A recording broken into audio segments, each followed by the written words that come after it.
Hello ছাত্ররা, আমি চলে এসেছি 4 নম্বর ক্লাস নিয়ে। পুরো ইতিহাসের পুরো বেসিক থেকে শুরু করেছি। কম্পিটিটিভ এক্সামে ইতিহাস ছাড়া জিকেতে অসম্ভব নাম্বার তোলা, কেন ইতিহাস থেকেই বেশিরভাগ কোশ্চেন আসে। তাই সবাই পেন খাতা নিয়ে নোট করুন, খুব কাজে লাগবে। মোস্ট ইম্পর্টেন্ট কোশ্চেনগুলো নিয়ে আলোচনা করছি, এর বাইরে আশা করি আসবে না। জৈন ধর্ম মানে বৈদিক সভ্যতা ধ্বংসের পর কিছু প্রতিবাদী ধর্ম আন্দোলন শুরু হয়েছিল। তার মধ্যে দুটো মেন, জৈন ধর্ম, বৌদ্ধ ধর্ম। আজকে জৈন ধর্ম আলোচনা করছি, পরবর্তী ক্লাসে বৌদ্ধ ধর্ম সম্পর্কে আলোচনা করব। জৈন ধর্ম হলো বিশ্বের প্রাচীনতম ধর্মগুলির মধ্যে একটি। অন্তত 25,000 বছর আগে ভারতে উদ্ভূত হয়েছিল জৈন ধর্ম। জৈনদের প্রধান প্রচারক হচ্ছে তীর্থঙ্কর নামে পরিচিত। জৈনদের মোট 24 জন তীর্থঙ্কর ছিল। 24 জন তীর্থঙ্কর ছিল। 24 জন জৈন ধর্মের 24 জন তীর্থঙ্কর ও তাদের সংশ্লিষ্ট প্রতীক সব মনে রাখার কোনো দরকার নেই।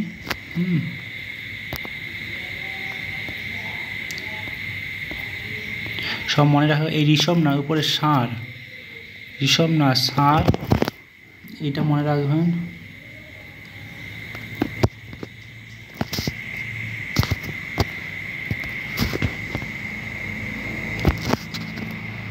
এই ঋষভ না ষাঁড়। তারপরেগুলো এমনি জাস্ট দেখে রাখুন, কোনো মনে রাখতে হবে না। ঋষভনাথের প্রতীক চিহ্ন হচ্ছে ষাঁড়, তারপরগুলো এমনি জাস্ট দেখে রাখুন। আর আছে 23তম, 24তম। পার্শ্বনাথ, 23তম হচ্ছে পার্শ্বনাথ ফনাতলা শাহ, আর এটা 24তম হচ্ছে মহাবীর সিংহ। মহাবীর খুব ইম্পর্ট্যান্ট। 24তম বা লাস্টতম তীর্থঙ্কর মহাবীর, তার প্রতীক হচ্ছে সিংহ। আর 23তম পার্শ্বনাথ সাপ, এবং 31তম হচ্ছে 31তম প্রথম হচ্ছে ঋষভনাথ ষাঁড়।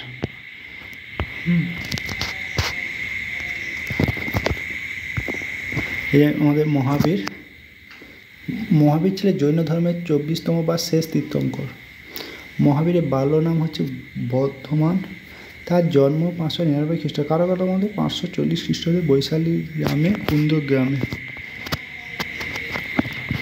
তিনি ছিলেন রাজা সিদ্ধার্থ ও রানী ত্রিশলার পুত্র। তার স্ত্রীর নাম হচ্ছে যশোদা। তিনি ছিলেন রাজা সিদ্ধার্থ, অর্থাৎ তার বাবার নাম সিদ্ধার্থ এবং মা হচ্ছে রানী ত্রিশলা পুত্র। তার স্ত্রীর নাম হচ্ছে যশোদা। একটি কন্যা সন্তান আছে যার নাম প্রিয়দর্শনা, অন্য নাম হচ্ছে অনঞ্জা। জীবনে 30 বছর তিনি সংসার ত্যাগ করে। 30 বছর পর তিনি সংসার ত্যাগ করে। তাই 12 বছর কঠোর তপস্যা করার পরে 12 বছর আত্মসংযমের পর আত্মলাভ করেন। তিনি জৈন ধর্মের মূল নীতিগুলি প্রচার করেন। তার অনুযায়ী তাকে মহাবীর বা মহান বীর বলে অভিহিত করেছে। তিনি ছিলেন ক্ষত্রিয় বংশের সদস্য। বুঝলেন? জৈন ধর্মের 23তম তীর্থঙ্কর হচ্ছে পার্শ্বনাথ। এটা একটু অন্যরকম, মানে মহাবীরের আলোচনা চলছে। এবার তার আগে যে 23তম তীর্থঙ্কর ছিল পার্শ্বনাথ, সে চতুর্জাম প্রবর্তন করেন, অর্থাৎ অহিংসা, সত্য, অচৈত্য, অপরিগ্রহ, এই 4টি কথা প্রবর্তন করেন। পরবর্তীতে মহাবীর তিনি এই 4টির সঙ্গে ব্রহ্মচর্য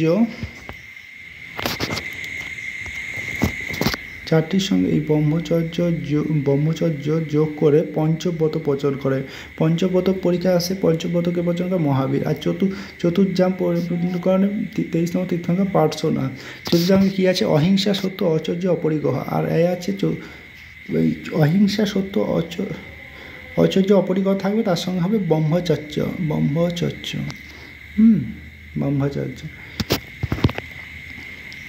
জীবনাবসান মহাবীর 72 বছর বয়সে, অর্থাৎ 527 খ্রিস্টপূর্বাব্দে পাভাপুরী নামক স্থানে দেহত্যাগ করে। পাভাপুরী ইম্পর্টেন্ট পহাপুরি স্থানে দেহত্যাগ করেন।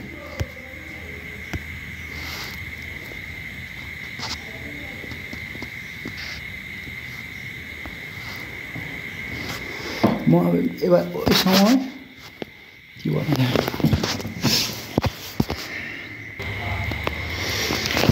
শ্বেতাম্বর দিগম্বর, হ্যাঁ মোস্ট ইম্পর্টেন্ট। শ্বেতাম্বর দিগম্বর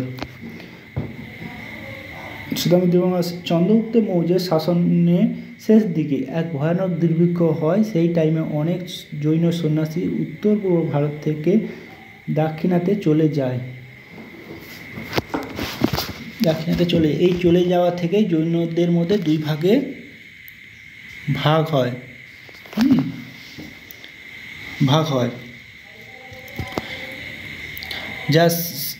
যা শ্বেতাঙ্বর ও দিগম্বর। শ্বেতাঙ্বর হচ্ছে উত্তর ভারতে এবং দিগম্বর হচ্ছে দক্ষিণ ভারতে। হ্যাঁ, শ্বেতাম্বর উত্তর ভারতে, শ্বেতাম্বর দক্ষিণ ভারতে, দিগম্বর। শ্বেতাম্বর কি শুদ্ধভদ্র উত্তর ভারতে জৈন ধর্ম প্রচার করেছিলেন। স্থূলভদ্র উত্তর ভারতে জৈন ধর্ম প্রচার করেছিল। এরা পার্শ্বনাথের আদর্শ অনুযায়ী, মানে 23তম তীর্থঙ্কর পার্শ্বনাথের আদর্শ অনুযায়ী এরা শেষ বস্ত্র পরিধান করত, তাই এদেরকে শ্বেতাঙ্বর বলা হতো। শেষ বস্ত্র অর্থাৎ সাদা পোশাক পরিধান করত, তাই এদেরকে শ্বেতাঙ্বর বলা হয়। খুব ইম্পর্টেন্ট, তাই এদেরকে শ্বেতাঙ্বর বলা হতো। তারপরে স্থূলভদ্র কে কে মানে এদের ধর্ম প্রচার করেছে স্থূলভদ্র, উত্তর ভারতে স্থূলভদ্র, এটাও ইম্পর্টেন্ট। উত্তর ভারতে দিগম্বর অর্থ ভদ্রবাহু দক্ষিণ ভারতে মহাবীরের আদর্শ অনুযায়ী ভদ্রবাহু তার অনুগামীরা মহাবীরের আদর্শ অনুযায়ী দক্ষিণ ভারতে মানে তারা গমন করে, এই জন্য তাদেরকে দিগম্বর বলা হয়। এরা পোশাক পরত না, বুঝলে? আরেকবার বুঝিয়ে দিচ্ছি। শ্বেতাঙ্গ দিগাঙ্গ দুই ভাগে ভাগ হয়ে যায় জৈন ধর্ম। হ্যাঁ, এটা জৈন ধর্ম উত্তর পূর্ব ভারতে ছিল, পরে দক্ষিণ ভারতে চলে যায়। উত্তর পূর্ব ভারতে জৈন ধর্ম প্রচার করেছিলেন স্থূলভদ্র।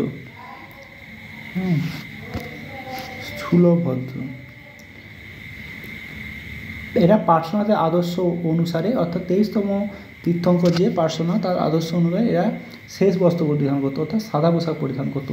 এটাও ইম্পর্টেন্ট, কি পোশাক পরবে, তাই দেখে শ্বেতাঙ্গ বলে। বুঝা গেছে? দিগম্বর এরা দক্ষিণ ভারতে গমন করে, ভদ্রবাহু এদের মানে নিয়ন্ত্রণ করে। ভদ্রবাহু দক্ষিণ ভারতে গমন করে। মহাবীরের আদর্শ অনুযায়ী এরা ভদ্রবাহু তার অনুগামীরা পোশাক পরতেন না, এই জন্য তাদেরকে দিগম্বর বলা হয়। বুঝা গেছে? এইটা দেখবে ভালো করে। দিগম্বর আছে, এরা পোশাক পরতো না, এটা একটা ইম্পর্টেন্ট। আর এই ভদ্রবাহু দক্ষিণ ভারত। আর